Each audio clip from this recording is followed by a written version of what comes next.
आप सभी का स्वागत है और अब बात करेंगे नए और बदलते हुए कश्मीर की, जहां पर विदेशी निवेश की बाढ़ आई हुई है और लगातार जो मूर्त रूप ले रहा है ये निवेश वो नजर आ रहा है। ये पहला मौका है जब कश्मीर में निवेश के लिए खाड़ी मुल्कों ने उत्सुकता दिखाई है और बड़े पैमाने पर खाड़ी मुल्कों के सीईओज ने देश में विजिट किया था, कश्मीर में विजिट किया था। सुप्रसिद्ध इमारत बुर्ज खलीफा के डेवलपर रहे यूएई के बिल्डर ग्रुप एमआर ने श्रीनगर में एक मेगा मॉल की आधारशिला रखी है। पिछले साल कश्मीर में सऊदी अरब सहित गल्फ की कई बड़ी कंपनियों के सीईओज ने निवेश करने की स्वीकृति दी थी। इसकी शुरुआत एमआर ने की है।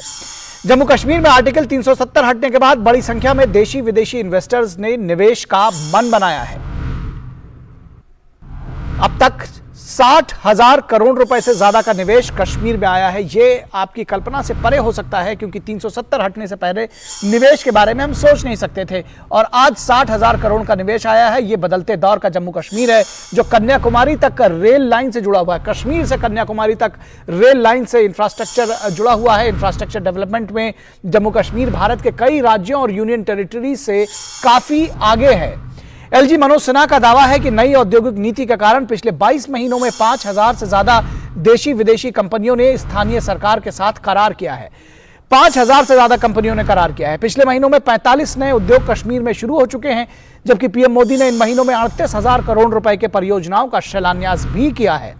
इंफ्रास्ट्रक्चर डेवलपमेंट की कड़ी में जम्मू और कश्मीर में 150 करोड़ रुपए की लागत के 2 आईटी टावर का भी शिलान्यास किया गया है और इस आईटी टावर के जरिए यह उम्मीद जताई जा रही है कि इंटरनेट की सहूलियत को लेकर यह क्रांतिकारी परिवर्तन हो सकता है। पिछले साल जम्मू कश्मीर में रिकॉर्ड 40 लाख टूरिस्ट आए थे। पर्यटन को लेकर देशी विदेशी मेहमानों ने एक बार फिर बड़ी तादाद में कश्मीर को अपना डेस्टिनेशन बनाया है।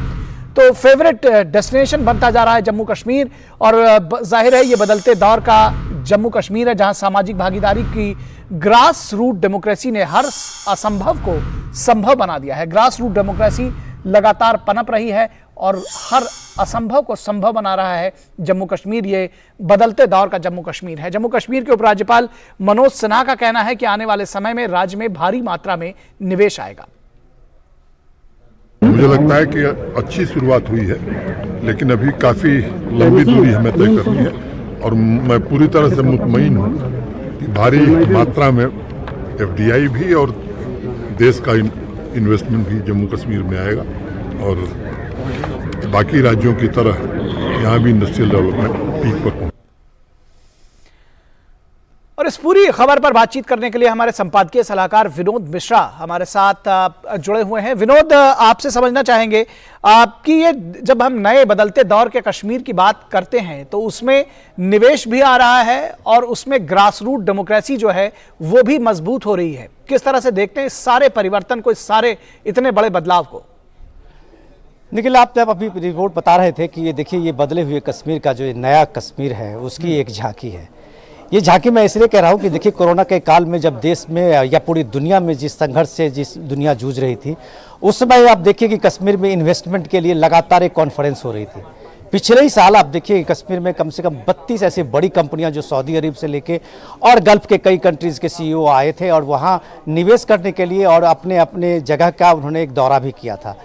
तो ये दौर है कश्मीर का कि जहाँ पूंजी निवेश के लिए लोग खुद चल के आ रहे हैं और ये कल का जो ये मौका है उसमें आप देखिए कि कश्मीर में खास करके श्रीनगर में एक बड़ा जो मेगा मॉल का सऊदी ये दुबई की स्थित जो बड़ी कंपनी है, जो आप खलीफा बुर्ज खलीफा का नाम आपने सुना होगा, इमिरेट ग्रुप है, वही डेवलपर है जिसने एक बड़ा मेगा मॉल बनाने की वहाँ कल आधारशिला रखा है, जिस मनोज सिन्हा एलजी खुद उसके साथ मौजूद थे। इसके साथ साथ अब देखिए कि आईटी के में बढ़ावा देने के लिए इंटरनेट का डेवलपमेंट है, वहाँ वो 2 बड़े टावर 150 करोड़ रुपए का जो बड़ा प्रोजेक्ट है वो भी कल उसकी शुरुआत हुई है, जो जम्मू में और एक श्रीनगर में ये बड़ा टावर लगने जा रहा है। तो ये दौर जो है कश्मीर का, ये आर्टिकल 370 के बदलने का बाद का ये कश्मीर जो है वो किस तरह से पूरे दुनिया के जो निवेशक हैं, जो निवेश करने वाले कंपनी हैं, लोग हैं, उसको कैसे बाँह फैला के स्वागत कर रहा है। यहाँ आप ये देखिए एक तंग गली में बंद कमरे में और लोग जिस तरह से बात कर रहे थे सियासत के और नैरेटिव्स की बात कर रहे थे, उस आतंकवाद और अलहदगी पसंद जो जमाते हैं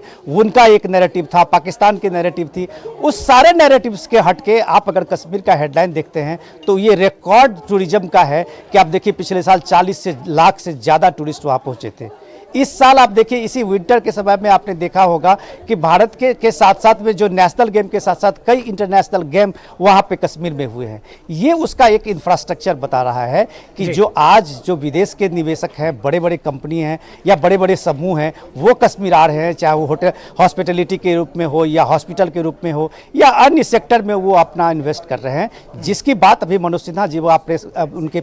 ये चला रहे थे, साउंड बाइट दिखा रहे थे, उसी में आगे बोलते हुए उन्होंने कहा है कि ये इस साल जम्मू कश्मीर में 5,000 से ज़्यादा देसी विदेशी निवेशक आए हैं, जो 60,000 करोड़ से ज़्यादा का निवेश है, जो अपने आप में एक रिकॉर्ड है। निखिल जी, एक बात और समझना चाहेंगे कि धारा 370 हटने के बाद बहुत सारा परिवर्तन आया है, ग्रास रूट डेमोक्रेसी की तरफ बढ़ा है कश्मीर। क्या ये सारी चीज़ें एज ए कैटलिस्ट काम कर रही हैं एक इन जो शासन प्रशासन जो चाहता है उसमें ये जो लोगों की भागीदारी है कहीं ना कहीं इसमें और एक उत्प्रेरक बन रही है? देखिए हमने जब कभी भी टेलीविजन पे जो खबर देखी होगी वो मिलिटेंसी की ही खबर देखी होगी। उस खबर के आप पे आपने कभी इस देश में जब भी लोकतांत्रिक व्यवस्था 75 साल से है, आपने कभी नहीं देखा होगा कि शासन प्रशासन जो है कैसे वो दरवाजे पे लोगों के दरवाजे पे पहुंच के उसकी समस्याएं जो है उसको सुन के और वहीं उसके डोर स्टेप पे उसका हल ढूंढता है। ये जम्मू कश्मीर में पहला मनोज सिन्हा के जाने के बाद आप ये देखिए, ये 2-3 साल के जम्मू कश्मीर का डेवलपमेंट देखिए कि आज जो डिस्ट्रिक्ट मजिस्ट्रेट है, वहाँ एडमिनिस्ट्रेशन है, लोग जो भी अधिकारी है वहाँ, वो हर गांव में जाके बैक टू विलेज का एक प्रोग्राम करते हैं और उस प्रोग्राम में जाके वहाँ की लोकल जो समस्याएं हैं उनको सुनते हैं और इमीडिएटली उसके समस्या का वहाँ पे हल ढूंढते हैं। तो ये जो सामाजिक भागीदारी की डेमोक्रेसी आप कहते हैं, ये ग्रास रूट डेमोक्रेसी को आप देखिए कि 38,000 करोड़ रुपए का जो प्राइम मिनिस्टर का प्रोजेक्ट था वो जम्मू कश्मीर में पहली बार जो है उसको 100% लागू किया गया है। जितने प्राइम मिनिस्टर के फ्लैगशिप स्कीम थे वो जम्मू कश्मीर में ग्राउंड पे उतारा गया, उसको 100% पूरा किया गया है। तो ये इससे संभव हो गया हुआ है कि जब आप उस शासन में, व्यवस्था में, लोकतंत्र में लोगों की भागीदारी बढ़ाते हैं और 50,000 से ज्यादा आपके अगर चुने हुए नुमाइंदे हैं जो वहां के 3 टियर पंचायती राज जो है उसमें वो काम कर रहे हैं, तो अब जाहिर सी बात है कि वहां डेवलपमेंट जो है गांव से लेके शहर से लेके और गली पहाड़ के जो ऊपर में रहने वाले जो ये हमारे गुजर और बकरवाल समूह के लोग हैं उनके बीच भी ये सारा डेवलपमेंट पहुंचा है। कश्मीर का आज हर गाँव जो है वहाँ बिजली पहुंची है, हर गाँव के पास में है इंटरनेट का सुविधा वहाँ पे है। तो इसलिए आप ये देख रहे हैं जो निवेश आ रहे हैं उसके पीछे की कहानी ये बड़ा इंफ्रास्ट्रक्चर डेवलपमेंट भी है कि जहाँ जहाँ निवेश का ये हुआ है तो जम्मू कश्मीर में लोग आने के लिए अपनी रजामंदी दिखाया है और आर्टिकल 370 होने के बाद में कम से कम इतना तो लोगों का मनोबल बढ़ा है, एक मोटिवेशन आप कह सकते हैं कि लोगों को अब अंदेशा नहीं है कि अगर वहाँ जाएंगे तो उनकी पूंजी का क्या होगा, वहाँ जाएंगे तो उनकी पूंजी की सुरक्षा कौन करेगा। ये सारी चीज़ न्यू इंडस्ट्रियल पॉलिसी में है और इसी की बात का जिक्र अभी एलजी साहब कर रहे थे और वो बता रहे थे कि न्यू इंडस्ट्रियल जो पॉलिसी है जम्मू कश्मीर का, उसने कैसे पूरे देश से लेकर विदेश के जो इन्वेस्टर्स हैं उनको एक तरह से मोटिवेट किया है और वो जम्मू कश्मीर आ रहे हैं। निखिल तौर पर एक बात और समझना चाहेंगे, जो इन्वेस्टर्स तो जम्मू कश्मीर आ ही रहे हैं, लेकिन ये जो पूरा माहौल बना है वो शायद कहीं ना कहीं पर्यटकों ने भी बनाया होगा, ऐसा मैं समझता हूं, क्योंकि जो सारे रिकॉर्ड्स थे उनको पर्यटन ने तोड़ दिया है। तो लोग अब सेफ महसूस कर रहे हैं जम्मू कश्मीर में। जैसा अभी आपने कहा कि टीवी चैनल्स में पहले सिर्फ मिलिटेंसी की खबरें होती थी, अब बढ़ते हुए पर्यटन की वो जो शिकारा चलता है डल झील में वो सारा चीज दिखाया जाता है और एक बदले हुए कश्मीर की जो छवि है वो पूरी दुनिया में जा रही है। निखिल देखिए, हम लोग ये बार बार कहते रहे कि एक फेक नैरेटिव का शिकार रहा है जम्मू कश्मीर। आप आर्टिकल 370 से पहले का जो एक फेक नैरेटिव था, उस नैरेटिव में आप देखिए कि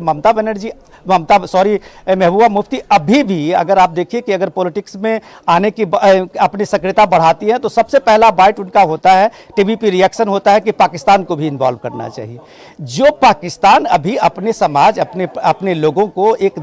खाना खिलाने की स्थिति में नहीं है, आप उस पाकिस्तान को जानबूझ के उसको सियासत में लाना चाह रहे हैं, उसको एक पार्टी बना रहे हैं। लोग ने जम्मू कश्मीर के लोगों ने तो कब का भुला दिया है, उससे पाकिस्तान से क्या लेना देना। एक इंडिपेंडेंट वहां का स्टेट रहा है, आज वो यूटी है और उसको आप हमेशा इस बात के लिए